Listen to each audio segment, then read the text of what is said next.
Olá, pessoal. Estamos aqui para mais um videocast. Mais uma vez, o mestre Gualberto se dispôs a estar aqui conosco para trazer o que é esse estado natural, esse estado de iluminação espiritual, para nos ajudar num aprofundamento nessa autoinvestigação de quem sou eu.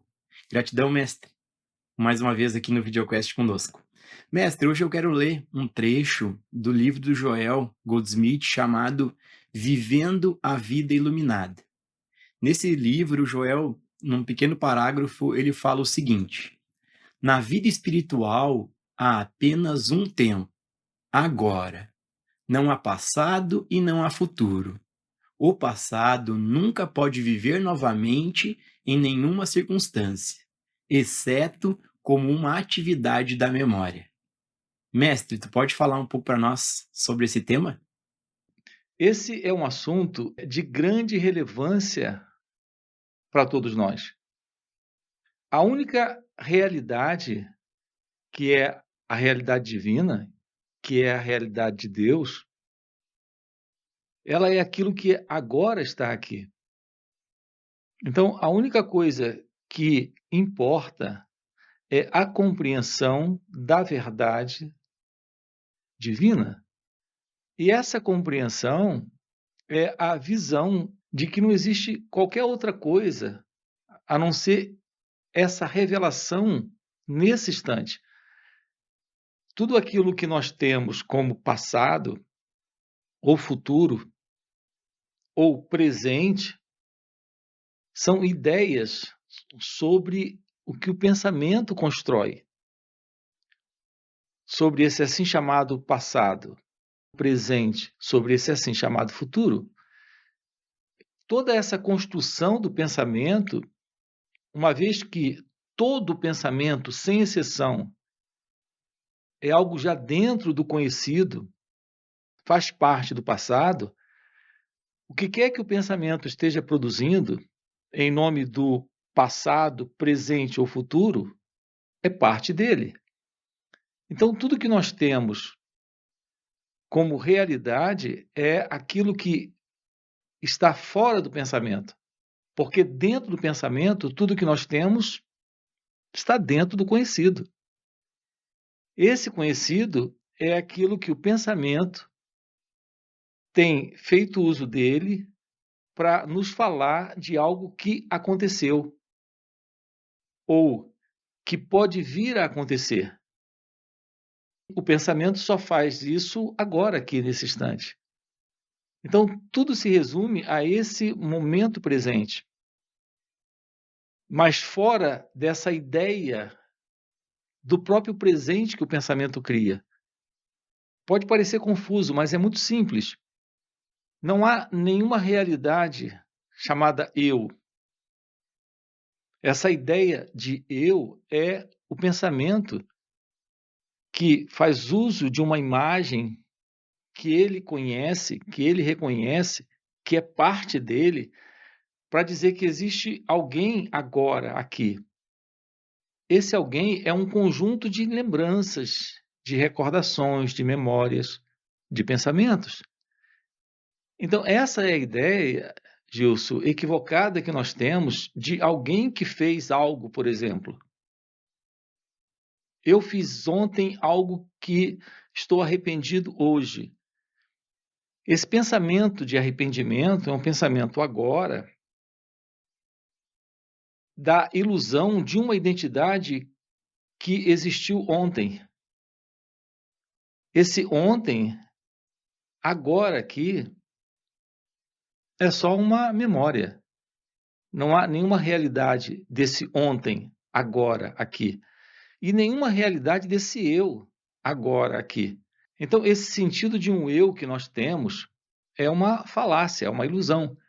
Porque é algo que vem do passado em razão do pensamento.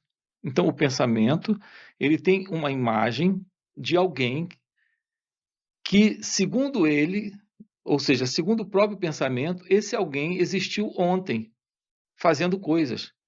Ora, se não há alguém agora aqui, como é que aquilo que está acontecendo agora aqui pode amanhã nesse tempo do relógio, quer dizer, o tempo cronológico, ser lembrado como um feito desse alguém.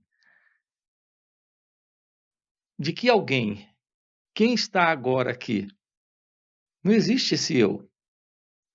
É um assunto interessante porque nos mostra a ilusão do tempo que o pensamento formula como sendo real.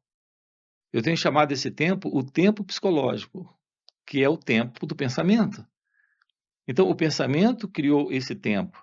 E é nesse tempo que o pensamento criou que existe esse eu vivo, esse eu vivendo. Esse eu é uma falácia, é uma ilusão. Não existe qualquer eu, qualquer ego, qualquer entidade separada. Isso é uma produção do pensamento. Mas essa produção do pensamento, ela é muito atuante. Então, de uma certa forma, esse ego, ele se mostra muito vivo, em razão desse condicionamento que é esse movimento de memória, algo que se repete momento a momento, momento a momento, aqui nesse instante. Então, o pensamento ele está sempre buscando uma sobrevivência, uma continuidade, uma perpetuação dele mesmo. E ele faz isso criando um eu. Aqui, esse eu é o pensador. Então, nós temos uma ilusão, a ilusão de que nós estamos pensando, de que nós estamos produzindo pensamentos, o que é falso. São os pensamentos que estão criando a ideia de um eu, de um pensador, produzindo pensamentos. Isso é um jogo do próprio pensamento para manter sua continuidade, que é, na realidade, a continuidade desse tempo que ele tem construído. Então, a gente usa a expressão passado, presente e futuro. Do ponto de vista cronológico, isso é real. Amanhã nós temos um compromisso, às 3 horas da tarde, mas é um amanhã cronológico. Agora, psicologicamente, não haverá nenhum eu amanhã às 3 horas da tarde cumprindo o compromisso. Como não existe nenhum eu agora aqui se lembrando desse compromisso. Isso é só um movimento do próprio pensamento. É um jogo do pensamento. Eu não sei se faz sentido para você isso, mas é algo que tem que ser investigado.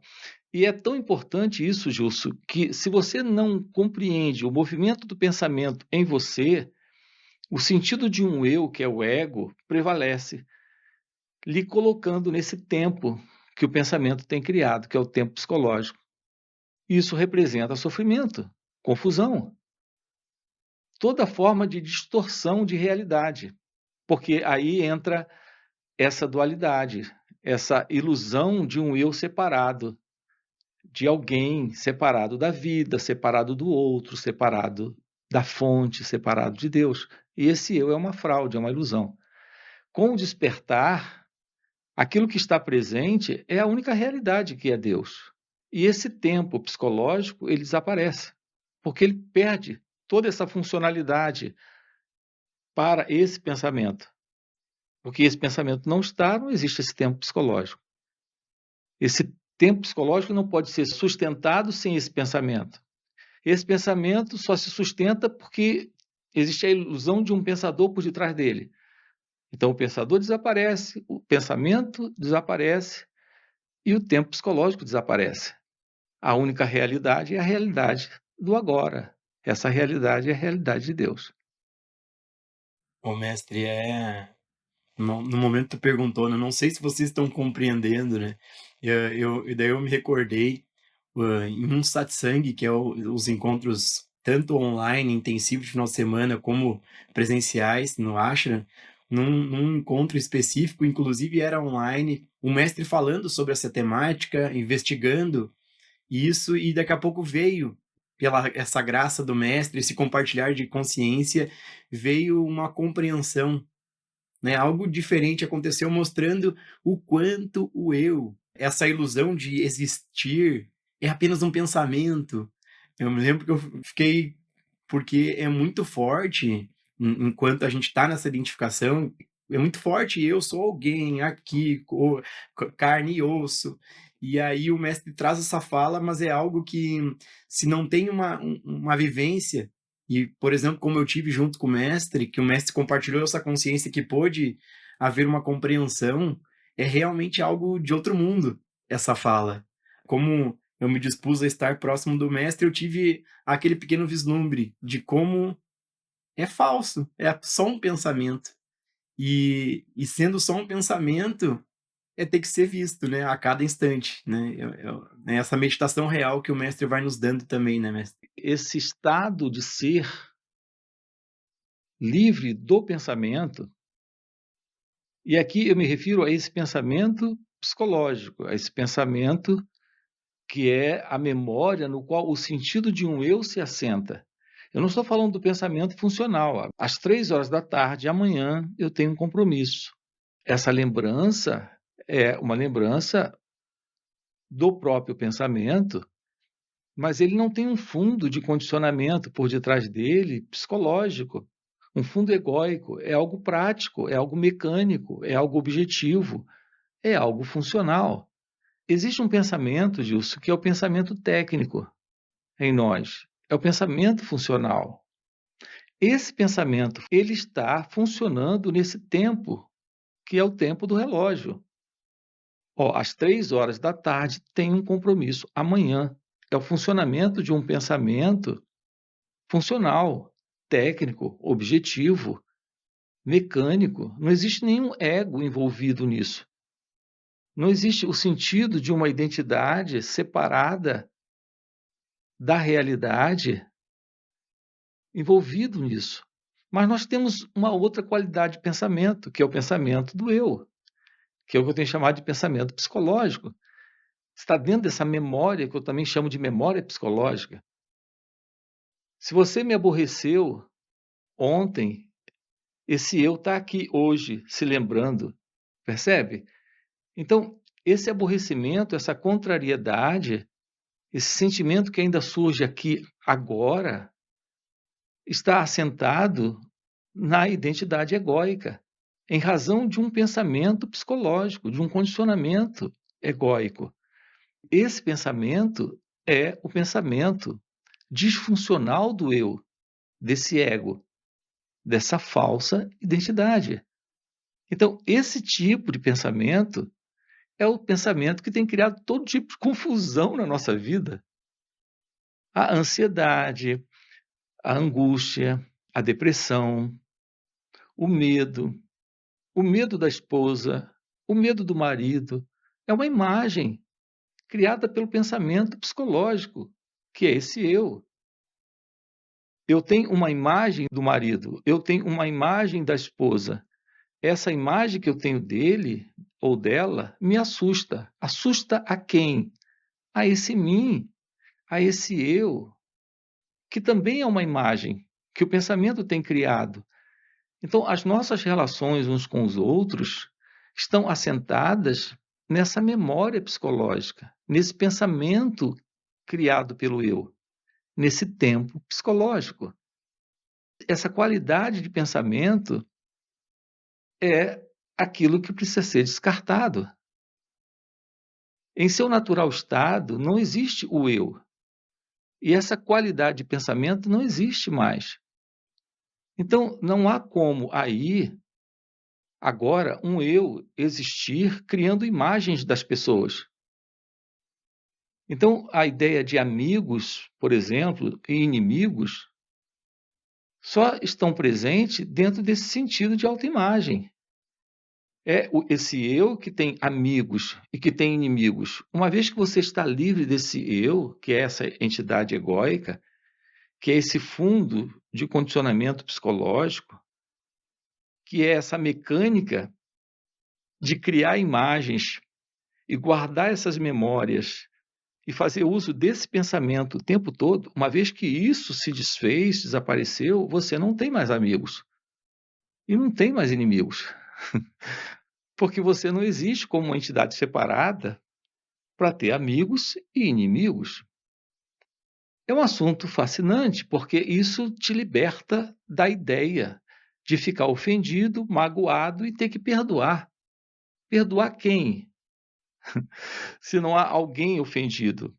Se não há o eu ofendido, magoado, que é esse eu carregado dessa imagem, que é a memória do passado, de ter sido ferido, ofendido. Se isso não existe mais, não existe mais alguém a quem perdoar, porque não existe mais o eu para perdoar alguém. Isso é o fim do ego, isso é o fim do eu. Esta é a presença do amor. E aí a gente pode explorar o assunto e ver o que é o amor, o que é a verdade, o que é essa liberdade desta mente livre, no qual o funcionamento dela é um funcionamento cerebral livre de condicionamento egóico. Então, o cérebro funciona em uma inteligência completamente diferente dessa ordinária inteligência que o ego conhece. Eu diria que esta é a presença da real inteligência.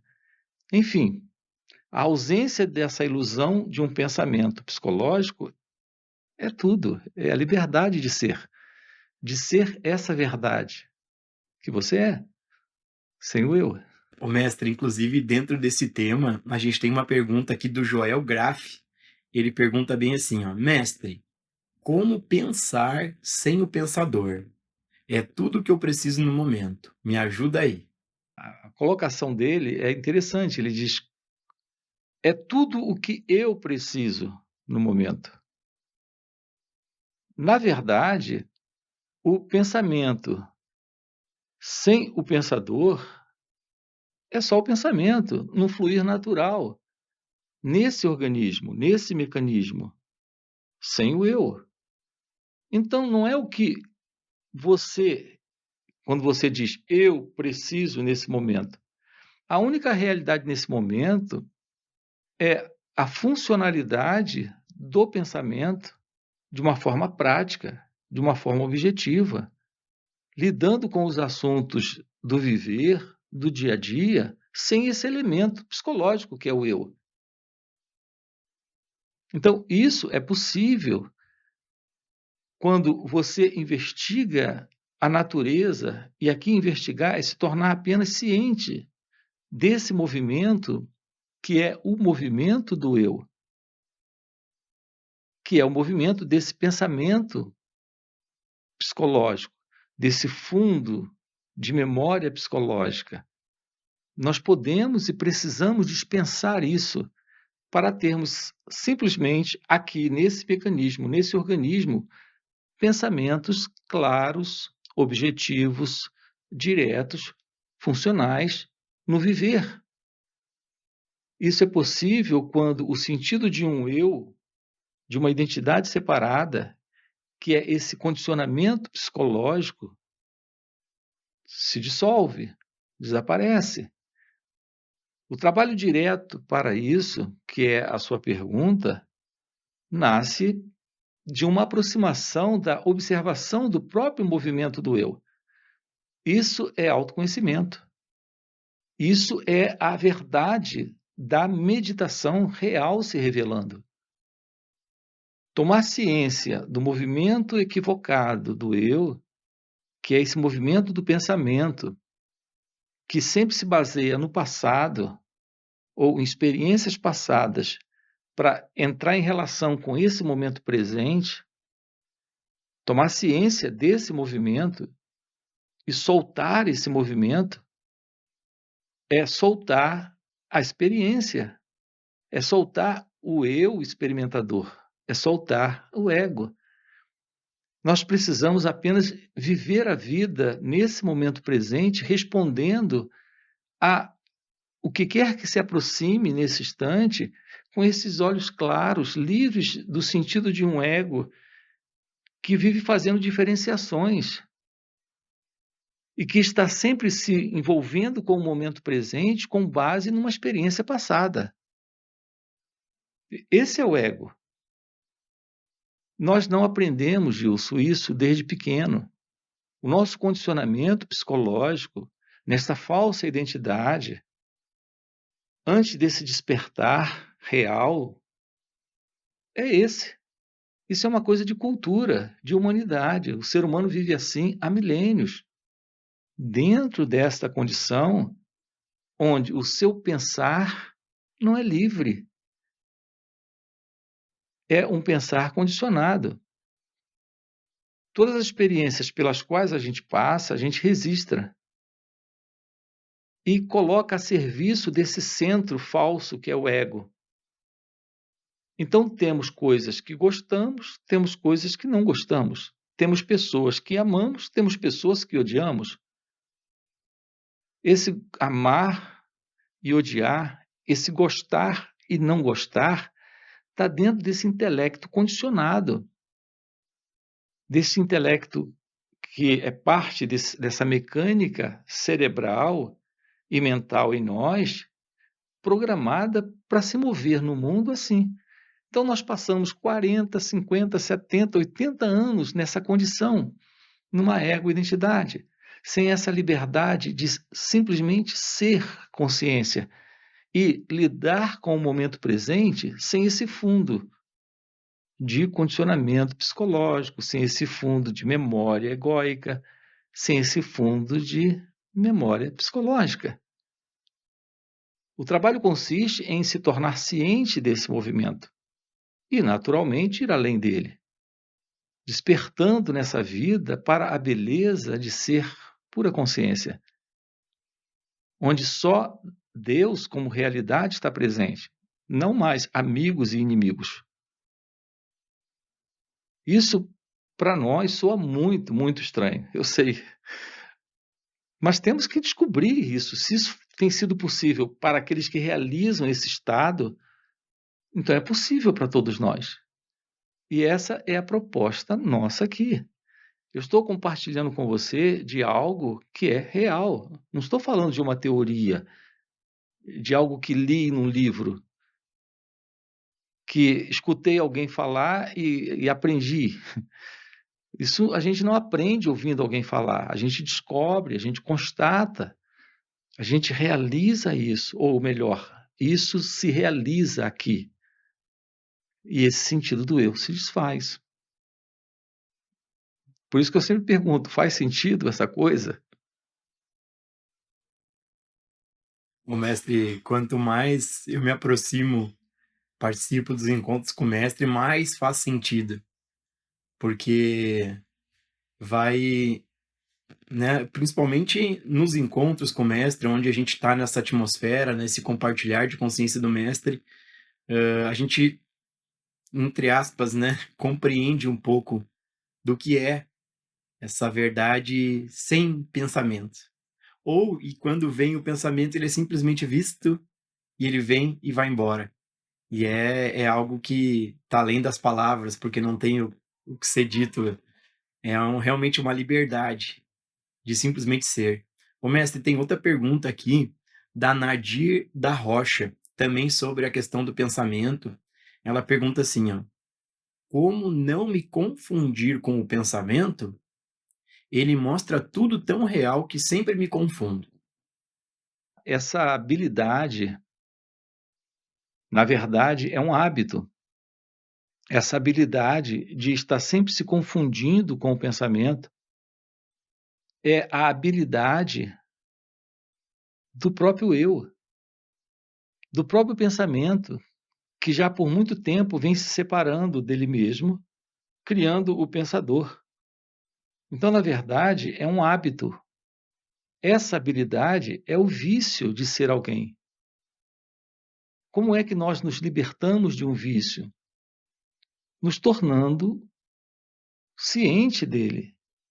Nós não podemos nos libertar de um vício sem tomarmos ciência de como ele acontece, sem acompanhá-lo, sem olhar de perto o que ele representa.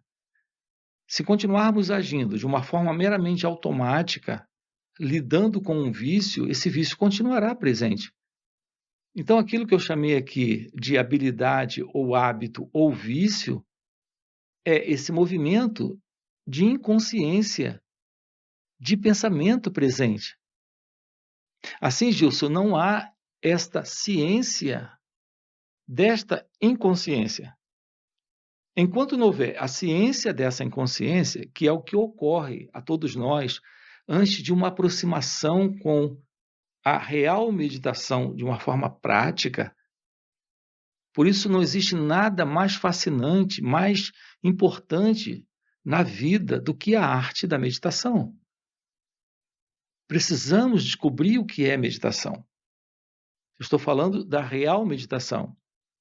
Não existe nada mais importante em nossas vidas, para as nossas vidas, do que a ciência de estar ciente do movimento do eu, que é a ciência do movimento do pensamento. É esse movimento do pensamento inconsciente que é o eu. Isso é o ego. Tomar ciência disso é quebrar esse hábito, esse vício, esse modelo de estar sempre identificado com esse pensamento, sendo esse pensador. A verdade do seu ser não é o pensador, não é o pensamento, não é o experimentador, não é a experiência, não é aquele que vê algo e aquilo que é visto.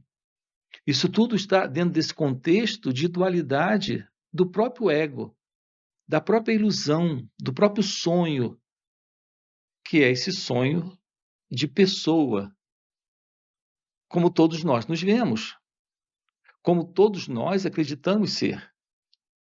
A realidade do seu ser está fora desta consciência, que é essa consciência do eu, que é esse eu consciente, esse eu, o pensador, ciente do pensamento, esse eu, o experimentador, ciente da experiência, esse eu, o observador, aquele que observa, ciente daquilo que está vendo.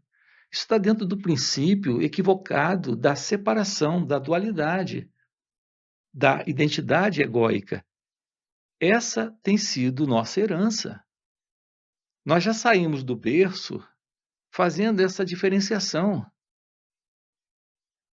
Essa diferenciação, Gilson, repare, está dentro dessa própria autoconsciência. O bebê começa a tomar ciência de si mesmo.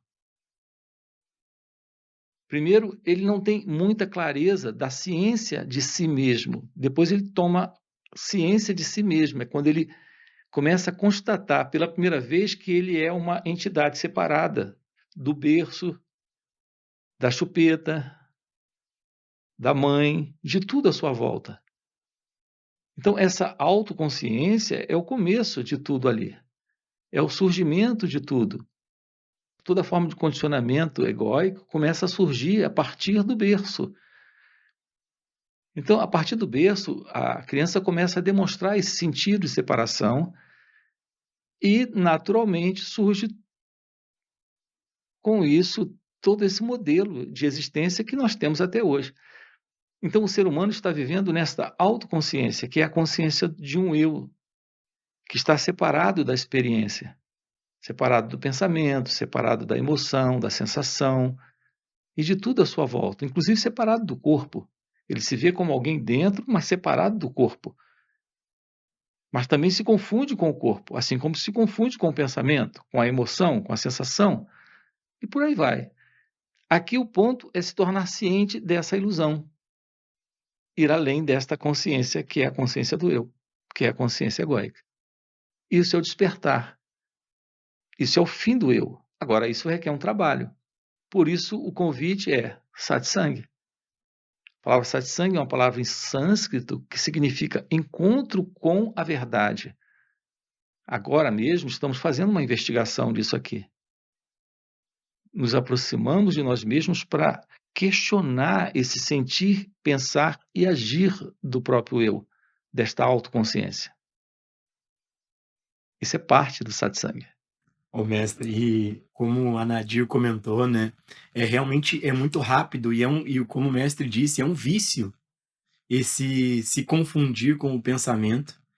E nessa proximidade com o mestre, nos satsangs, onde tu instiga essa autoinvestigação, aí vai ficando mais claro o quanto, para falar de mim, né, o quanto eu era inconsciente da completa identificação com o pensamento. Sim, a realidade é tão simples, ela é tão natural, mas ela é isenta de história. Essa isenção de história, essa realidade natural, isso não é interessante para a mente egóica. Isso não é interessante para esse sentido de um eu separado. Ele precisa segurar uma história, sustentar uma memória, porque isso lhe dá uma identidade, uma ilusória identidade, mas é a única que ele pode ter dele próprio. E esse jogo, Gilson, é o jogo da autoconsciência. Essa consciência de si é a ideia que o pensamento formula de uma identidade presente nessa experiência agora. Não há nenhuma entidade presente nessa experiência, não há nenhum eu.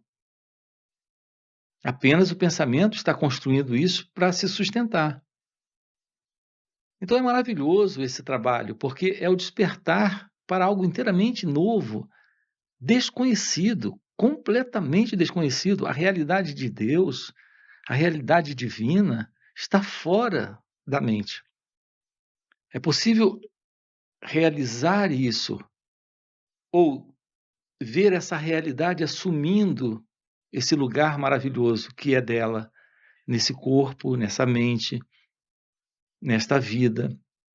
Mas não tem mais esse meu corpo, minha mente, minha vida, minha história.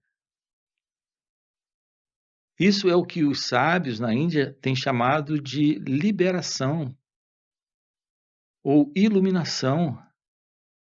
É o despertar do seu ser, é o florescer de sua natureza divina. Os sábios chamam isso também de o despertar da Kundalini, desta realidade do seu ser, desta energia de presença que é consciência. E agora esta consciência não é mais essa consciência do eu, não é mais essa autoconsciência, percebe? É algo inteiramente novo.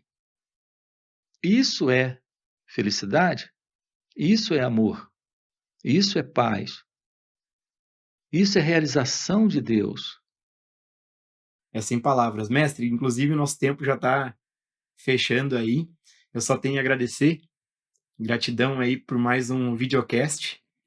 E para quem está acompanhando os videocasts, deixa um like, faz um comentário, isso ajuda o YouTube a reconhecer que o conteúdo é relevante para distribuir para mais pessoas.